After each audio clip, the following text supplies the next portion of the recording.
ঘড়ি কাটা মিলিয়ে নিন, এখন ঠিক বিকেল 4:57 মানে আপনারা জানেন প্রাইম টাইম ট্রাই টিভি বাংলায় ইঙ্গিত নিয়ে রয়েছে আমি অঞ্জন, আমার সঙ্গে রয়েছে আমার সহকর্মী কুরাবি। মূলত আজ যে বিষয় নিয়ে আলোচনা করব তা আপনারা অনেকেই বিগত 2-3 দিন ধরে সংবাদ শিরোনামে দেখতে পাচ্ছেন, কিন্তু আজ এর একটি বিস্তর আলোচনা করব। তার কারণ ইতিমধ্যে দর্শকদের মধ্যেও অনেক রকম সমস্যা তৈরি হচ্ছে যে ঠিক কি হতে যাচ্ছে, কি বিষয় নিয়ে কথা বলছি। আমরা কথা বলছি ইলেকশন কমিশন অফ ইন্ডিয়া, অর্থাৎ সরাসরি নির্বাচন কমিশনের যে তথ্য, যে নথি সামনে আনার কথা বলা হচ্ছিল এবং তারপরে তাকে ঘিরে বিভিন্ন রকম ষড়যন্ত্রের বাতাবরণ এবং তার সঙ্গে সঙ্গে বিহার এবং বাংলার রাজনীতিতে ঠিক কী প্রভাব, সেটা নিয়ে বিস্তারিত আলোচনা করব আজ আগামী 1 ঘন্টায়। মনে করা হচ্ছে যে ইলেকশন কমিশন অফ ইন্ডিয়া নাকি কোনোভাবে মদতপুষ্ট বিজেপির, অর্থাৎ বিজেপি সরাসরি নির্বাচন কমিশনকে নিজেদের মতো করে চালনা করছে। আর ঠিক সে কারণের জন্যই প্রত্যেকটি রাজ্যে এখন যে নথি প্রকাশ করা হয়েছে, অর্থাৎ যে তথ্য বলা হচ্ছে যে কোনো বিধানসভা নির্বাচনের ক্ষেত্রে তাদেরকে দিতে হবে, ঠিক সেই জন্যই আজকে মূল ষড়যন্ত্রের জায়গা তৈরি হচ্ছে এবং কিংবা মূল আলোচনার জায়গা তৈরি হচ্ছে। কি হয়েছে, মূল ইস্যু ঠিক কী? 1987 সালের পর থেকে 2004 সাল পর্যন্ত এর মাঝে যারা জন্মগ্রহণ করেছেন তাদের বার্থ সার্টিফিকেট এবং তার সঙ্গে সঙ্গে তাদের মা বাবার বার্থ সার্টিফিকেট, এই সবটাই তাদেরকে জমা করতে হবে। এবং 2004 সালের পরেও যারা জন্মগ্রহণ করেছেন তাদেরও বার্থ সার্টিফিকেট এবং তাদের মা বাবার যে কোনো একটি নথি, তিনি যে এই দেশে বাস করেন এই বিষয়ে নথি প্রকাশ করতে হবে, এটা প্রথমে বলা হয়েছিল। তারপরেই শুরু হয় বিস্তর জল্পনা। সরাসরি এই বিষয়ে প্রতিবাদ করে বাংলার মুখ্যমন্ত্রী মমতা বন্দ্যোপাধ্যায় এবং ঠিক তারপরেই নড়ে চড়ে বসে নির্বাচন কমিশন, অন্তত তৃণমূল কংগ্রেসের দাবি এমনটাই। তারা এখন বলছে, অর্থাৎ নির্বাচন কমিশনের পক্ষ থেকে এমনটা বলা হচ্ছে যে 1970 সালের পর থেকে আর এই সমস্ত বিষয়ে কাউকে নজর দিতে হবে না, অর্থাৎ বাড়তি কোনো নথি জমা দিতে হবে না। অর্থাৎ তৃণমূল কংগ্রেসের দাবি কি তাহলে মেনে নিলে নির্বাচন কমিশন? এটাই এখন মূল কনফ্লিক্ট। তৃণমূল কংগ্রেস কি বলছে এবং তার সঙ্গে সঙ্গে নির্বাচন কমিশনের নথি কি, দেখা। ভোটার তালিকা নিয়ে কমিশনের বিজ্ঞপ্তি। নাগরিকত্বের সুনির্দিষ্ট পরিচয়পত্র ছাড়া ভোটার তালিকায় নাম তোলা যাবে না।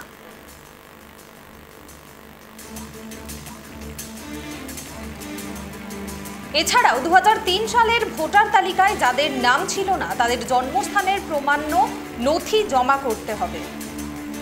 ভোটার তালিকায় কমিশনের বিজ্ঞপ্তি আমরা দেখছি, অর্থাৎ নির্বাচন কমিশন কি কি বিজ্ঞপ্তি জারি করেছে ভোটার তালিকা নিয়ে। শুধু তাই নয়, সকলকে ভারতীয় নাগরিকত্বের সেলফ অ্যাটেস্টেড ডিক্লারেশন জমা দিতে হবে বলেও জানিয়েছে নির্বাচন কমিশন। 1987 সালের 1 জুলাইয়ের আগে যারা জন্মগ্রহণ করেছেন সেই ভোটারদের জন্ম তারিখ এবং জন্মস্থানের প্রমাণ্য নথি দাখিল করতে হবে। সেই ক্ষেত্রে ভোটারেরা জন্ম শংসাপত্র, পাসপোর্টের মতো নথি প্রমাণ হিসেবে জমা দিতে পারবেন।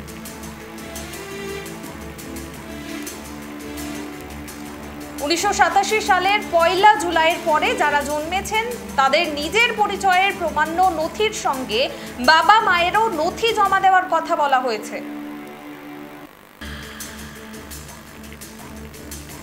আর 2004 সালের 2রা ডিসেম্বরের পরে জন্মগ্রহণকারীদের ক্ষেত্রেও ঠিক একই নিয়ম রয়েছে।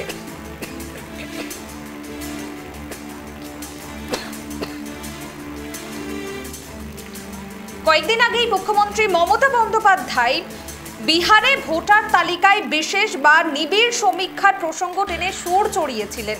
আর সেই আবহে সোমবার নতুন বিজ্ঞপ্তি প্রকাশ করে নিয়মবিধিতে বদল আনলো কমিশন। আর এই নিয়েই কিন্তু একেবারে বিতর্ক শুরু হয়েছে এবং মুখ্যমন্ত্রী মমতা বন্দ্যোপাধ্যায় কিন্তু বারংবার অভিযোগ করছেন কেন্দ্রের কিন্তু স্বাভাবিকভাবে দিল্লির কমিশনে, অর্থাৎ ইতিমধ্যে নির্বাচন কমিশনে সরাসরি পৌঁছে গিয়েছে তৃণমূল কংগ্রেসের প্রতিনিধি দল। ঠিক কী বিষয় নিয়ে প্রতিনিধি দল সেটা আপনারা প্রত্যেকেই জানেন। অর্থাৎ স্বাভাবিকভাবে তৃণমূল কংগ্রেস প্রথম এই বিষয়ে আলোচনা প্রসঙ্গে জল্পনা শুরু করে। মুখ্যমন্ত্রী মমতা বন্দ্যোপাধ্যায় প্রথম দিন থেকে এই বিষয়ে আলোকপাত করে আসছেন। আর ঠিক সেই ঘটনার আবহে সরাসরি এখন তারা প্রতিনিধি দল গঠন করেছেন এবং সরাসরি নির্বাচন কমিশনের কাছে পৌঁছে যাচ্ছেন। যদিও বা আমি যেটা দিয়ে শুরু করেছিলাম যে 87 সাল থেকে 2004 সালের যে বিজ্ঞপ্তি প্রকাশ করা হয়েছে সেই বিজ্ঞপ্তি যখনই মুখ্যমন্ত্রী মমতা বন্দ্যোপাধ্যায় এই বিষয়ে আলোকপাত করে তখনই নাড়াচাড়া দিয়ে বসে নির্বাচন কমিশন। এবং এই মুহূর্তে দাঁড়িয়ে যে আপডেট সামনে আসছে তা হলো 1987 সালে 1 জুলাইয়ের পরে যারা জন্মগ্রহণ করেছেন তাদের কাউকে বাড়তি নথি দিতে হবে না। কিন্তু তাহলে জল্পনা ঠিক কোন জায়গায়? জল্পনা একটি জায়গাতে, তা হলো নির্বাচন কমিশন কেনই বা এই বিজ্ঞপ্তি জারি করলেন, কেনই বা মুখ্যমন্ত্রী মমতা বন্দ্যোপাধ্যায় এই প্রোটেস্ট করবার পরে নির্বাচন কমিশন এই জায়গা থেকে সরে আসলেন। এই দুটো জায়গাতেই মূল ষড়যন্ত্র হচ্ছে এমনটা বলা হচ্ছে বিরোধী শিবিরের পক্ষ থেকে, এবং তার সঙ্গে সঙ্গে আরও বেশি বার্তা বহন করছে তা হলো নির্বাচন কমিশন চাইছে তো চাইছেটা কি? তার কারণ অনেকেই এই ক্ষেত্রে যদি যে বিজ্ঞপ্তি প্রকাশ করা হয়েছিল সেই অনুসারে অনেকেই হয়তো ভোট দিতে পারবে না, এমনটাও বলা হচ্ছিল বিরোধী শিবিরের পক্ষ থেকে। এই সমস্ত বিষয় নিয়ে আরও বিশদে ক্ল্যারিটি পাওয়ার চেষ্টা করব, জানার চেষ্টা করব মূল বিষয়টি ঠিক কী, এবং দর্শকদের কাছেও প্রমাণ করার চেষ্টা করব যে আদৌ এটা ষড়যন্ত্র নাকি শুধুমাত্র একটি প্রসেস। এই বিষয়ে বিস্তারিত কথা বলবো। এই মুহূর্তে রয়েছে আমাদের সঙ্গে অধ্যাপক রাজনৈতিক বিশ্লেষক ঝন্টু বড়াইক। ঝন্টুবাবু, আপনাকে স্বাগত ট্রাইব টিভি বাংলায় ইঙ্গিতের এই অনুষ্ঠানে। ঝন্টুবাবু, আমরা বিগত দিনেও দেখেছি নির্বাচন কমিশনের দিকে সরাসরি আরোপ দেওয়া হয়েছে যে বিজেপি বা কেন্দ্র সরকার নির্বাচন কমিশনকে নিজেদের খাতে ব্যবহার করেন। এক্ষেত্রেও একই রকম অ্যালিগেশন সামনে আসছে। নির্বাচন কমিশন যে বিজ্ঞপ্তি জারি করেছিল তা কি সত্যি শুধুমাত্র বিজেপির ডিভিডেন্টের জন্য নাকি কোনো নর্মাল প্রসেস? আপনি কি মনে করছেন? হ্যাঁ, প্রথমেই বলছি, দেখুন যে নির্বাচন কমিশন একটা অটোনোমাস বডি, স্বতন্ত্র সংস্থা। ভারতের সংবিধানের 28-এর এ ধারায় 1951 সালের পাবলিক রিপ্রেজেন্টেটিভ অ্যাক্টে কিন্তু পরিষ্কারভাবে একে স্বতন্ত্র সত্তা দেওয়া হয়েছে। এবার প্রশ্নটা হচ্ছে, নির্বাচন কমিশন কি কেন্দ্রের ক্রিয়নক পুতুল? এটা দুর্ভাগ্যজনকভাবে সত্যি যে নির্বাচন কমিশন পৃথিবীর ইতিহাসে ভারতকে একটা নতুন রূপ দেখিয়েছিল। টিএন সেশন, লিংডো, MS লিংডোর থেকে শুরু করে ধারাবাহিক যদি আপনি ইতিহাস দেখেন, যে একটা সময় প্রচলিতই ছিল যে ভারতবর্ষের নির্বাচন ব্যবস্থা, ভারতবর্ষের নির্বাচন কমিশন এতটাই অত্যাধুনিক যে আমরা 1 বছর আমেরিকান নির্বাচনে, তখন বুশ সম্ভবত ভোটে জিতে আসবেন, এমন একটা সাংঘাতিক পরিস্থিতি আমেরিকায় তৈরি হলো যে ভারত সাহায্য করেছিল। অর্থাৎ নির্বাচন ব্যবস্থায় ভারত ছিল পৃথিবীর পথপ্রদর্শক। আজকে সেই নির্বাচন কমিশন কিন্তু সেই জায়গায় নেই। আজকে নির্বাচন কমিশন কেন্দ্রের শাসক দলের ক্রিয়নক পুতুল, ঠিক যেমন রাজ্যের নির্বাচন কমিশন রাজ্যের ক্রিয়নক পুতুল। আমরা পঞ্চায়েত নির্বাচনে দেখেছিলাম কিভাবে নির্বাচন কমিশন রাজ্যের হয়ে কাজ করে, বিরোধী নিকেশ করে, বিরোধী শূন্য পঞ্চায়েত গঠনে শাসক দলকে সাহায্য করেছে। এইবার প্রসেস হচ্ছে, এবার হঠাৎ করে কেন্দ্রীয় নির্বাচন কমিশন এই ধরনের একটা মডিফিকেশন, অর্থাৎ নির্বাচন কমিশনের ভাষায় যারা বারবার এই কথাগুলো বলছে যে একটা মডিফিকেশন এনেছি, তারা সংশোধন, যে সংশোধন নিয়ে মমতা ব্যানার্জি প্রথম দিন থেকেই কিন্তু সোচ্চার ছিলেন, এটা অস্বীকারের জায়গা নেই। এবং নির্বাচনের একাধিক সংস্কার নিয়ে কিন্তু উনি প্রথম দিন থেকে সোচ্চার হয়েছেন। এবং আপনি জেনে রাখুন যে যতবার পশ্চিমবঙ্গ, ভারতবর্ষের নির্বাচন কমিশন কোনো রকম অ্যাক্টিভিটি করেছে নির্বাচন সংস্কারের নামে, ভারতবর্ষে একমাত্র বিরোধী নেত্রী হিসেবে মমতা ব্যানার্জি সোচ্চার ছিল। ঠিক যেমন 2006-এ তিনি একইভাবে, তখন তিনি বিরোধী নেত্রী বাংলার, অনুপ্রবেশকে ঘিরে সরাসরি একেবারে লোকসভার ভেতরে কাগজ ছুড়ে মেরেছিলেন। শুধু কাগজ ছুড়ো নয়, আজকে উনি এনআরসির বিরুদ্ধে কথা বলছেন, তখন তিনি এনআরসির দাবি করেছিলেন। 1 কোটি বাংলাদেশি পশ্চিমবঙ্গে অনুপ্রবেশ করে সিপিএম এবং বামফ্রন্টকে জেতাচ্ছে বেআইনিভাবে। এবার প্রশ্নটা হচ্ছে যে নির্বাচন কমিশনের, আমি এটাকে নর্মাল কোর্স ধরতাম যদি নির্বাচন কমিশন, যার দায়িত্ব হচ্ছে সর্বদলীয় বৈঠক ডেকে কোনো একটা সংশোধনীর পার্ট বাই পার্ট প্রস্তাবনাগুলোকে পাশ করায়, অর্থাৎ নির্বাচন কমিশন কিন্তু তার by virtue of their democracy, by virtue their constitution, তারা ভারতবর্ষের প্রত্যেকটি রেজিস্টার্ড দল তাদের সাথে কিন্তু কথা বলেই কোনো একটা ফ্রেমওয়ার্ক তৈরি করে। এটা একদম নতুন নয়। ফলে আজকে হঠাৎ করে নির্বাচন কমিশন কি জাদু বলে কি হলো এমন, নিজেরা সিদ্ধান্ত নিলেন। আবার একজন বিরোধী, এবার দেখুন ভারতবর্ষের সব বিরোধী রাজনীতি দল কিন্তু এর বিরোধিতা করেনি। কংগ্রেস চুপচাপ, বামেরা অলমোস্ট কোনো কথাই বলেনি, তৃণমূল নেত্রী বললেন তড়িহড়ি করে ব্যাক গিয়ার দিল। এটার পিছনে রাজনৈতিক কৌশল আছে, নাকি তৃণমূল নেত্রীকে 26-এর নির্বাচনের আগে আবার সর্বভারতীয় বিরোধী মুখ করতে চাইছে কেন্দ্রের বিজেপি, যে মানে গিভ অ্যান্ড টেক পলিসি বলতে পারেন, পার্লামেন্টারি ফ্লোর টেস্টে তৃণমূল নেত্রীকে নেতা তৈরি করে দেওয়া। দেখুন এগুলো তো হয়েছে। হার হাইনেস ইন্দিরা গান্ধী সম্পর্কে বলা হতো, ইন্দিরা গান্ধী জ্যোতিবাবুকে নেতা বানিয়েছিলেন, ঠিক আছে?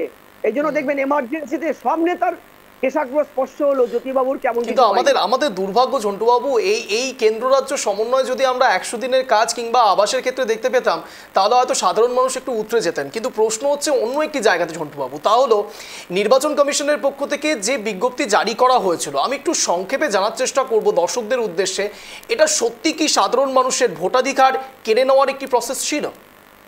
না, দেখুন যা ক্রাইটেরিয়া আছে, যেটাকে নির্বাচন কমিশন বলছেন স্পেশাল ইন্টেন্সিভ রিভিশন, এই স্পেশাল ইন্টেন্সিভ রিভিশনে এমন কিছু ক্লজ আছে, এই যেমন ধরুন যে 1987 সালের 1 জুলাইয়ের আগে যারা জন্মেছেন তাদের জন্য বাবা মার জন্ম তারিখ, বাবা বা মায়ের যে কোনো একজনের জন্ম তারিখ, বার্থ সার্টিফিকেট দিতে হবে। এবং এই 1 জুলাইয়ের পরে যারা এসছেন আপ টু 2003-4 এদের বাবা মা উভয়ের জন্ম তারিখ, বার্থ সার্টিফিকেট দিতে হবে। আমার প্রশ্ন হচ্ছে, দেখুন আমি ওই টেনিওরে জন্মেছি, 87 ওই জুলাইয়ের 1 তারিখের পরের টেনিওরে। আমার কাছে যদি আমার বার্থ সার্টিফিকেটটা চান, আমার জন্ম নাকি বাড়িতে হয়েছিল, পাহাড়ি এলাকা নর্থ বেঙ্গলে বাড়ি, আমার বাড়িতেই ছাত্রী ডেকে জন্মেছি আমি কোথা থেকে বার্থ সার্টিফিকেট পাবো? আমার বাবা মা তো দূরস্থ, ফলে আমি এটা জেনারেট করতে পারবো না। ফলত যেটা হয়েছে যে আমি ক্যান্ডিডেটের থেকে দূরে সরে যেতাম, অর্থাৎ large proportionate of the population যারা এই দেশের মূল নিবাসী, কয়েকশো প্রজন্ম ধরে তারা এখানে আছে, তারা ভোটাধিকার থেকে বঞ্চিত হতো। এটা তো বাস্তব সত্য। আপনারা যে নির্বাচন কমিশন ঘুরপথে এনআরসি আনুক বা যাই আনুক, প্রশ্ন সেটা নয়। যদি ঠক বাঁচতেই চান তাহলে আপনারা প্রপার ওয়েতে আসুন। ধরুন বাংলাদেশি অনুপ্রবেশকারী বাঁচতে চায়, এই বাংলাদেশি অনুপ্রবেশকারী বা পাকিস্তানের অনুপ্রবেশকারী বা আফগানিস্তানের অনুপ্রবেশকারী যদি সত্যিকারেই আপনারা বাঁচতে চান, why not you usually process your own way, অর্থাৎ আপনি ডেমোক্রেটিক ওয়েতে আসুন না কেন? আপনি এমন কোন প্রসিডিওর আনছেন কেন যাতে দেখা যাচ্ছে এখানকার স্থানীয় মানুষরাও তাদের আইডেন্টিটির প্রশ্নে তারা এই দেশের মূল নিবাসী কিনা সেই প্রশ্নে একঘরে হয়ে যায়, তারা কার্যত কোণঠাসা হয়ে যায়? এটা তো হতে পারে না। দেখুন এটা একটা বাস্তব সত্য, যারা বহিরাগত নাগরিক যে কোনো দেশের, তারা সবার আগে ডকুমেন্টস তৈরি করে নেয়, আর যারা স্থানীয় নাগরিক তারাই উদাসীন থাকে। আপনি দেখবেন একটা প্রচলিত কথা আছে, স্থানীয় মানুষ রেশন কার্ড পায় না, আর বহিরাগত বাংলাদেশিরা রেশন কার্ড বা সব কার্ড, আধার কার্ড পেয়ে যায়। কেন? তারা মরিয়া, তারা ভয়ে থাকে, চোরের মন পুলিশ। সেখানে তো একেবারে উদাহরণও রয়েছে রত্না ঘোষের মতো। হ্যাঁ, লাভলি খাতুন, হ্যাঁ রত্না বিশ্বাস, লাভলি খাতুন, হাজারো উদাহরণ। সাত রাত্রির থেকে শুরু করে আপনি তৃণমূলের নেতা আর আগের সরকারের সময় বাম নেতারা মুড়িমুড়কির মতো সার্টিফিকেট ইস্যু করতো বাংলাদেশি নাগরিকদের জন্য। ফলে সেই ক্ষেত্রে আপনি যদি এদেরকে আইডেন্টিফাই করতেই চান তাহলে আপনার তো অন্য প্রসিডিওর গুলোকে ভাবতে হবে যাতে এখানকার মানুষের হ্যারাসমেন্ট না হয়। আমি আপনাকে দায়িত্ব নিয়ে বলছি, 1987 সালের 1 জুলাই আগে বা 1 জুলাইয়ের পরের জনবিন্যাসে যদি এই ক্রাইটেরিয়া নিয়ে ভোটার লিস্টের নাম সংশোধন করতে নামা যায়, যেটাকে স্পেশাল রিভিশন বলা হয়েছে, তাহলে আমি মনে করি যে অর্ধেকের বেশি জনগণ ভোটার লিস্ট থেকে নাম বাতিল চলে যাবে। ঝন্টুবাবু, মুখ্যমন্ত্রী মমতা বন্দ্যোপাধ্যায় এও দাবি করছেন যে বিহার শুধু বাহানা মাত্র, কমিশনের আসল নিশানা বাংলা, এবং কমিশনের নিয়মকে ভিত্তিহীন বলেও দাবি করছেন বাংলার শাসক দল। আপনার কি মনে হয় এই নিয়ম সত্যিই ভিত্তিহীন? আমি মনে করি এই ধরনের রেগুলেশন কিন্তু মানে ঢাললি তরোয়াল নেই নিধিদান সরকার। আপনি হঠাৎ করে থেকে উঠে আপনি একটা ক্রাইটেরিয়া ফুলফিল করলেন। এই ধরনের ক্রাইটেরিয়া ফুলফিল করতে গেলে নির্বাচন কমিশনকে, দেখুন আমি নির্বাচন কমিশনের ম্যানুস্ক্রিপ্ট রাইটিং থেকে আমার জীবনে কর্মজীবনটা শুরু করি, আমি ধারাবাহিক এই পাঠগুলো জানি কিছুটা। নির্বাচন কমিশন যে কোনো স্তরে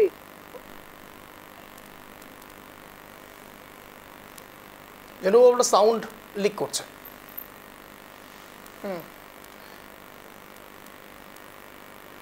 একেবারে তাই। ঝন্টুবাবু আমাদের সঙ্গে জুড়েছিলেন, আমরা আবারও ঝন্টুবাবুর সঙ্গে যোগাযোগ করার চেষ্টা করছি, কোনো কারণে ল্যাক করছে। কিন্তু প্রশ্ন হচ্ছে একটি জায়গাতে, ঝন্টুবাবু কোনো এক জায়গায় যেন মনে হচ্ছে একটু হলেও মুখ্যমন্ত্রী মমতা বন্দ্যোপাধ্যায়ের সুরে একমত, অন্তত রাজনৈতিক বিশ্লেষক হিসেবে তিনি যেভাবে ব্যাপারটাকে বিশ্লেষণ করছেন সেই বিষয়টির দিকে যদি আমরা একটু আলোকপাত করি, তাহলে একটা বিষয় পরিষ্কার হয়ে যায়, তা হলো নির্বাচন কমিশন এই ক্ষেত্রে ঢাল নেই, তরোয়াল নেই, নিধিরাম সর্দারের মতনই এমনই বিজ্ঞপ্তি জারি করেছিলেন। যদিও বা এই বিজ্ঞপ্তি যদি তিনি কন্টিনিউ রাখতেন, তাদের এই কমিশনের পক্ষ থেকে যদি বিজ্ঞপ্তি একেবারে শেষ বহাল তবিয়তে শেষ অবধি রাখা হতো, তাহলে কোনো প্রশ্ন আসতো না। কিন্তু প্রশ্ন আসতে শুরু করেছে যখন মুখ্যমন্ত্রী মমতা বন্দ্যোপাধ্যায় এই বিষয়ে প্রতিবাদ করলেন, তড়িঘড়ি নির্বাচন কমিশন সেই বিজ্ঞপ্তি একেবারে ক্যান্সেল করে অন্য একটি বিজ্ঞপ্তি জারি করছেন। এখানেও কি শুধুমাত্র নির্বাচন কমিশনের অতি তৎপরতা, নাকি কোনো এক জায়গায় মুখ্যমন্ত্রী মমতা বন্দ্যোপাধ্যায়কে সামনে বিরোধী দলনেত্রী হিসেবে প্রজেক্ট করার একটি জায়গা তৈরি করছে কেন্দ্র সরকার? দেখুন, আমরা বিভিন্ন ক্ষেত্রে দেখেছি, এক্ষেত্রে আমাদের রাজ্যে বিশেষ করে দুর্নীতি প্রসঙ্গে বারংবার অভিষেক বন্দ্যোপাধ্যায়ের নাম এসছে, বিভিন্ন নেতার নাম সামনে আসছে, কিন্তু সেক্ষেত্রে চাইলেই কেন্দ্র সরকার অনেক রকম স্টেপ নিতে পারে, পদক্ষেপ করতে পারে, কিন্তু সেক্ষেত্রে সরাসরি কোনো পদক্ষেপ করে না। অর্থাৎ বারংবার যে বিষয়টি উঠে আসে তা হলো কেন্দ্র রাজ্য কনফ্লিক্ট, এবং তার মাঝে অদ্ভুত এক সমন্বয় সাধন করে রেখেছে তারা, যেটা কেউ বুঝতে পারে, কেউ বা বুঝতে পারে না। কিন্তু ভোটের বৈতরণী বারংবার পার করে যাচ্ছে তৃণমূল কংগ্রেস। আর ঠিক এই জায়গা থেকে সরাসরি আবারও আমি চলে যাব ঝন্টুবাবুর কাছে। ঝন্টুবাবু, আপনি যেমনটা বলছিলেন, সোজাসুজি প্রশ্ন, বিহার শুধুমাত্র মহড়া, বাংলায় আসল নিশানা? দেখুন, চোরের মন পুলিশ পুলিশ তো আমি প্রথমেই বললাম, মমতা ব্যানার্জি বিহারকে শিখণ্ডী করে বাংলার উদাহরণটা টানছে। তার মানে বিহারের যদি বিহারকে টার্গেট করে নিয়ে পরবর্তীকালে পশ্চিমবঙ্গের ভোটে এটা ইমপ্লিমেন্ট করে সাকসেসফুলি, যেটা উইথড্র করলো নির্বাচন কমিশন, যদি করেই থাকে, তাহলে বিহার যদি এটাকে দেখাতে পারে, ধরুন বিহারে যদি 50% উপরে নাম বাতিল চলে যায়, তার তো একটা ইম্প্যাক্ট পড়বে। মমতা ব্যানার্জির ভয়টা কোথায়? মমতা ব্যানার্জি কি ভয় পাচ্ছে? ভোটার লিস্টে প্রত্যেকটা বুথে 300 জন করে ভোট, 80,000 পশ্চিমবঙ্গে বুথে যেভাবে ভোট ম্যানিপুলেট করার জন্য অবৈধ ভোটার ঢুকেছে, কিছুদিন আগে আমরা যেগুলো রিপোর্ট গুলো দেখলাম বিভিন্ন চ্যানেলে, আপনারাও প্রোগ্রাম করেছেন, সেটাই এই অবৈধ ভোটার যারা তৃণমূলকে আগে বামেদেরকে ভোটে জেতাতো। সমস্যা কি জানেন, যে এখানেও আমি যেটা বললাম যে নির্বাচন কমিশন একটা অপরিদর্শিতার হুমকি নিয়েছে, সিদ্ধান্ত নিয়েছে, অপরিপক্ক একটা সিদ্ধান্ত। এটা যেমন ঠিক, আবার মমতা ব্যানার্জি কেন সর্বাগ্রে ভারতবর্ষের কোনো বিরোধী দল ভয় না পেলেও পশ্চিমবঙ্গের জন্য উনি ভয় পাচ্ছেন, তাতে কি ডাল মে কুছ কালা হয় এটাও প্রমাণিত হয়, নাকি পুরো ডালই কালা হয়? হ্যাঁ, বাস্তব সত্য, পশ্চিমবঙ্গে প্রচুর অবৈধ অনুপ্রবেশকারী কিন্তু এই মুহূর্তে ঢুকে পড়েছে। এবং আমি আপনাকে পরিষ্কার বলছি যে দুদিন আগে কেন্দ্রীয় স্বরাষ্ট্র মন্ত্রক, গৃহমন্ত্রকের একটা রিপোর্ট বেরিয়েছে, যেটা বিভিন্ন ইংরেজি সংবাদপত্রগুলোকে আমরা সার্কুলেট করেছিলাম, আমি একটা অনুষ্ঠানও করলাম, যে বুথ ওয়াইজ 80,000 বুথ পশ্চিমবঙ্গে প্রায় 300 জন করে লোকসভার নিরিখের বেসিসে হঠাৎ করে ভোটার বেড়ে গেছে। এই ভোটারটা জন্মের ভিত্তিতে বাড়ে না। আপনাকে আমি অন্তত 100 ডকুমেন্টস আমার কাছে আমি দেখাতে পারি যে 2011 সালে তৃণমূল ক্ষমতায় আসার পরে তৎকালীন ইউপিএ সরকার, যারা আজকে এই ইন্ডি জোটের অন্যতম মুখ কংগ্রেস, মনমোহন সিং সরকার, বারবার রিপোর্ট করে পশ্চিমবঙ্গ সরকারকে বলেছে, পশ্চিমবঙ্গ সরকার ক্ষমতায় আসার পরে 11 থেকে এই ইউপিএ সরকারের 14 সালে চলে যাওয়ার আগের ওই টেনিওরে পশ্চিমবঙ্গে 5 গুণ অবৈধ অনুপ্রবেশকারী বেড়ে গেছে। এটা কোনোভাবেই আপনি বর্ডার দিয়ে কন্ট্রোল করতে পারবেন না, বিকজ বর্ডার যেমন এই রাজ্যে 2210 কিলোমিটারের দীর্ঘ বর্ডারে ভারত বাংলাদেশ পশ্চিমবঙ্গের, যেই জায়গায় একটা ম্যাক্সিমাম অংশ পোরাস, তৃণমূল সরকার ক্ষমতায় আসার পরে বারবার জমি চাওয়ার পরেও তারা জমি দেয়নি। আপনি এটাও জানেন যে কিছুদিন আগে সুপ্রিম কোর্টের সলিসিটর জেনারেল তুষার মেহতা 2023 সালে ডিসেম্বরের 12 তারিখে পরিষ্কার জানালো যে রাজ্য জমি দিচ্ছে না সীমান্তে কাঁটাতার দিতে, বরং জমি নীতি কঠিন থেকে কঠিনতর করছে। রাজ্যের কোনো উত্তর ছিল না, এবং কিছুদিন আগে রাজ্যটা মেনে নিয়ে নবান্ন নির্দেশ দিয়েছে, এবার অনেক হয়েছে, এবার বর্ডারে আমরা জমি দেব। তার মানে এই জমি নীতিটা রাজ্য আটকে রেখেছিল তার হিনিয়াস কিছু নির্বাচনী মানে কৌশলের দিক থেকে, অর্থাৎ বহিরাগত অনুপ্রবেশকারীকে ঢোকাতে পারলে তার ভোটটাকে তার মানে আপনি কি বলতে চাইছেন ঝন্টু বাবু, বাংলার ক্ষেত্রে তৃণমূল কংগ্রেসের মূল হাতিয়ার এই অনুপ্রবেশকারীরাই? এটা বামেদেরও ছিল। মাথায় রাখবেন, জ্যোতিবাবু নিজে পর্যন্ত গণশক্তিতে লিখেছিলেন, শুধু জ্যোতিবাবু কেন বলবো, ইন্দ্রজিৎ গুপ্ত, বাগ্মী সাংসদ ইন্দ্রজিৎ বাবু, প্রকাশ কারাত, আমি আপনাকে ডকুমেন্টস দেখাতে পারি, তারা প্রত্যেকটা স্তরে বলেছেন যে বাংলায় অনুপ্রবেশকারী ঢুকছে। আজ নয়, আজ থেকে 20-22 বছর 30 বছর আগের কথাগুলো আমি বলছি। মমতা ব্যানার্জি বিরোধী থাকাকালীন একাধিকবার অভিযোগ করেছে, এটা নতুন নয়। বাংলা যে অনুপ্রবেশকারীদের স্বর্গরাজ্য হালামলে, safest of the safest shelter of the terrorist, খাগড়াগড়ের বিস্ফোরণের পরে আমরা এটা জেনে ফেলেছি। আমার কথা নয় কিন্তু এগুলো।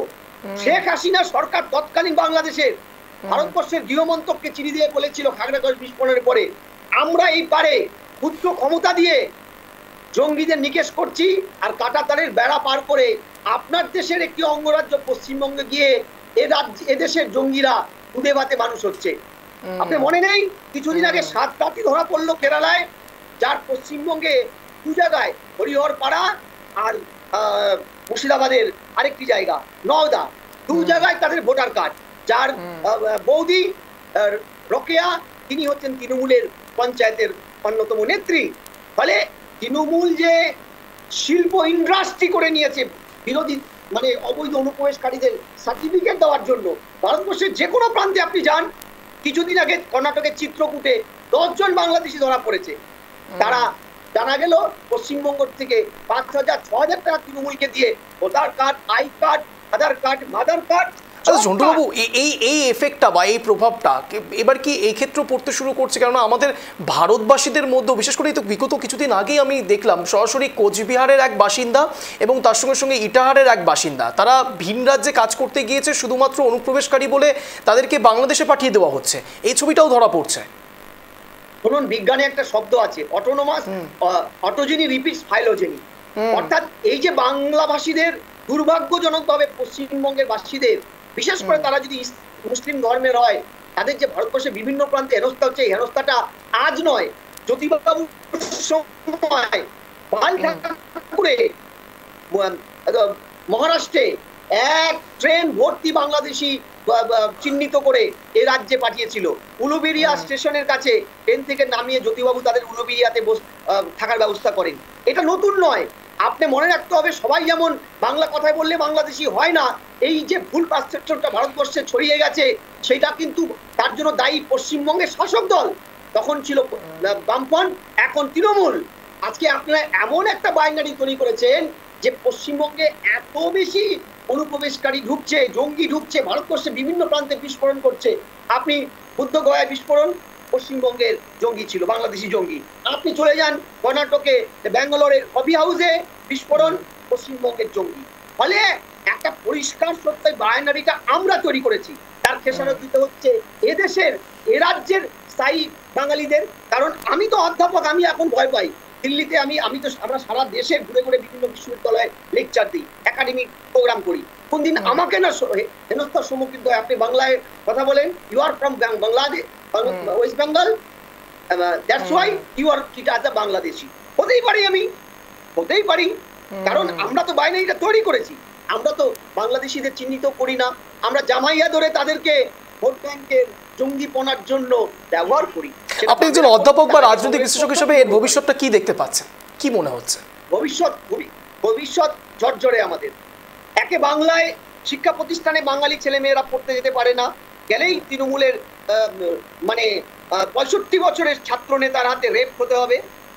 আর যদি অন্য রাজ্যে গিয়ে ভিন রাজ্যে একটু চাকরি বা ইন্ডাস্ট্রি নেই, এখান থেকে পরিযায়ী শ্রমিকদের ঢল নামছে। এখন তো উচ্চশিক্ষিতরাও অন্য রাজ্যে গিয়ে চাকরি করে। আমার কোনো ছাত্রকে, আমি মেধাসম্পন্ন ছাত্রকে এই রাজ্যে কোথাও দেখতে পাই না, কারণ এখানে তো সেক্টর 5 ওই টিম করে চলছে, সবাই চলে যায় ব্যাঙ্গালোরে। ওখান থেকে যদি আমাদের পুশ হতে থাকে, বাংলাভাষী বলে আমরা বাংলাদেশি চিট করে আমাদের মারা হতে থাকে, তাহলে আমরা যাবোটা কোথায় বলুন তো? আমরা না ঘরকা না ঘটকা, আমরা তো উভয় সংকটে ভুগছি।